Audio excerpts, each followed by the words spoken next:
I'd be wrong a lot of times. So anyway, here we go. This is part 2 of the video. Let's take a look and see what's inside. Ooh, now first of all, I love it when people, YouTube channels and stuff send me stickers.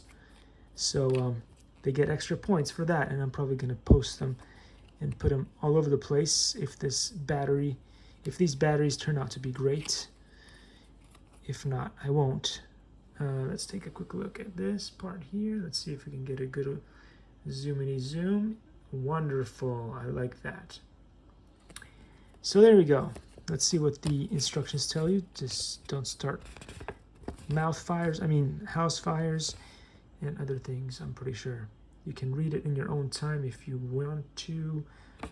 We're not going to go through that right now, but there's a bunch of stuff regarding the warranty, I think.